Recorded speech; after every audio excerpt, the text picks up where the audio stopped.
Ethan Kopek, Taron Egerton, et sa petite amie travaille à l'aéroport de Los Angeles et un jour, alors qu'Ethan décide d'assumer de nouvelles responsabilités, il est victime de chantage et menacé de tuer sa moitié s'il ne passe pas le scanner d'une valise, destinée à être transportée à bord d'un avion comme bagage à main. Jaume Colletti-Sierra, connu pour Air Marshall et The Commuter, les deux films avec Liam Neeson, n'a toujours pas abandonné le thème du transport et cette fois, évidemment inspiré par le deuxième Die Hard, a décidé qu'il serait très intéressant de faire un film dont les événements se dérouleraient entièrement dans un terminal d'aéroport. Au fait, Carry-On est appelé le nouveau Die Hard. Mais pour être honnête, Carry-On est nettement plus faible que la trilogie canonique Die Hard. Et comparer le film de Sierra avec les films d'action de la vieille école avec Ulysse, c'est tout simplement stupide. Tout irait bien, mais le film s'avère nettement plus faible que le même Marshall ou Passenger. Car au nom du spectacle, le réalisateur a simplement sacrifié l'objectivité et l'adéquation de ce qui se passait. L'intrigue du film aspire délibérément des problèmes et des situations délicates là où ils ne devraient en principe pas exister. Par exemple, dans la scène où le héros tel Rossi poursuit l'un des personnages, ce même personnage, au lieu de chercher protection auprès de la masse de gardes de sécurité et de policiers de l'aéroport, fait tout son possible pour rester seul avec le tueur. Eh bien, cela signifie que c'est le comportement le plus illogique, n'est-ce pas? Pourquoi ce personnage se comporte-t-il de cette façon? C'est vrai parce que c'est ce que disait le script. Le bâtiment de l'aéroport est couvert de caméras, de scanners et de toutes sortes de capteurs qui surveillent chaque seconde toutes les personnes entrant dans le bâtiment de l'aéroport ou se trouvant à proximité.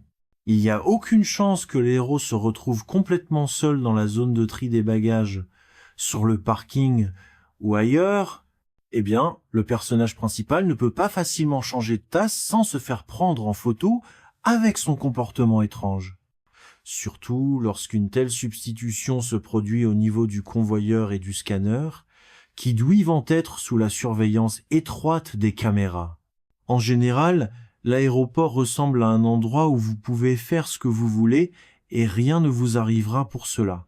Une fois encore, cette vision est renforcée par le fait que le service de sécurité de l'aéroport dans le film est a priori inefficace et incompétent. Et Bateman et Edgerton ne conviennent pas à leur rôle. Et la même chose peut être dite à propos de Sophia Carson. Les types de ces acteurs ne correspondent pas aux rôles pour lesquels ils ont finalement été approuvés. Mais au moins merci au réalisateur d'avoir empêché Liam Neeson de courir dans l'aéroport, sinon il aurait pu le faire. Les personnages secondaires sont également hors sujet. Theo Rossi dans le rôle de l'un des méchants, eh bien Sierra, Monsieur Jaume, vous êtes sérieux? Eh bien, Tommy Lee Jones dans le film Under Siege, voilà un méchant. Charisme, expression, sauvagerie, folie. On se souvient de Rossi uniquement pour sa moustache dans le cadre et c'est tout. Mais si c'est pour cela que le réalisateur a choisi l'acteur pour le rôle qui lui était assigné, alors la moustache ne l'a pas sauvé. Et dans le doublage russe, les voix des personnages ne sonnent pas et ne correspondent pas du tout à celles qui bougent dans le cadre. En général, j'ai eu le sentiment que Carry-On était la tentative maximale de Sierra de Milk. Parmi toutes les tentatives qu'il a faites, bon, sans prendre en compte le doublage en Russie, bien sûr. Le film laisse un arrière-goût faible et même le thème choisi de la veille de Noël ne le sauve pas. Noël à Los Angeles est chaud et sans neige. Les événements auraient pu se produire à la veille d'Halloween ou à la veille du jour de l'indépendance. De toute façon, le spectateur ne s'en soucierait pas. Cependant, c'est à vous de voir. Je n'impose mon opinion à personne. Bon visionnage. Ethan Kopek, Taron Egerton, et sa petite amie travaille à l'aéroport de Los Angeles et un jour, Alors qu'Ethan décide d'assumer de nouvelles responsabilités, il est victime de chantage et menacé de tuer sa moitié s'il ne passe pas le scanner d'une valise, destinée à être transportée à bord d'un avion comme bagage à main. Jaume Colletti Sierra, connu pour Air Marshall et The Commuter, les deux films avec Liam Neeson, n'a toujours pas abandonné le thème du transport et cette fois, évidemment inspiré par le deuxième Die Hard, a décidé qu'il serait très intéressant de faire un film dont les événements se dérouleraient entièrement dans un terminal d'aéroport. Au fait, Carry-On est appelé le nouveau Die Hard. Mais pour être honnête, Carry-On est nettement plus faible que la trilogie canonique Die Hard, et comparer le film de Sierra avec les films d'action de la vieille école avec Ulysse, c'est tout simplement stupide. Tout irait bien, mais le film s'avère nettement plus faible que le même Marshall ou Passenger. Car au nom du spectacle, le réalisateur a simplement sacrifié l'objectivité et l'adéquation de ce qui se passait.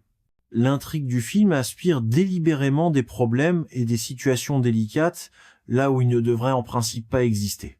Par exemple, dans la scène où le héros tel Rossi poursuit l'un des personnages, ce même personnage, au lieu de chercher protection auprès de la masse de gardes de sécurité et de policiers de l'aéroport, fait tout son possible pour rester seul avec le tueur. Eh bien, cela signifie que c'est le comportement le plus illogique, n'est-ce pas? Pourquoi ce personnage se comporte-t-il de cette façon? C'est vrai parce que c'est ce que disait le script. Le bâtiment de l'aéroport est couvert de caméras, de scanners et de toutes sortes de capteurs qui surveillent chaque seconde toutes les personnes entrant dans le bâtiment de l'aéroport ou se trouvant à proximité.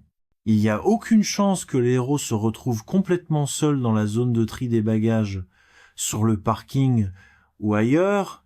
Eh bien, le personnage principal ne peut pas facilement changer de tasse sans se faire prendre en photo avec son comportement étrange.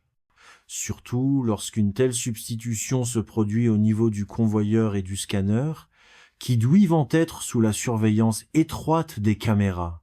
En général, l'aéroport ressemble à un endroit où vous pouvez faire ce que vous voulez et rien ne vous arrivera pour cela.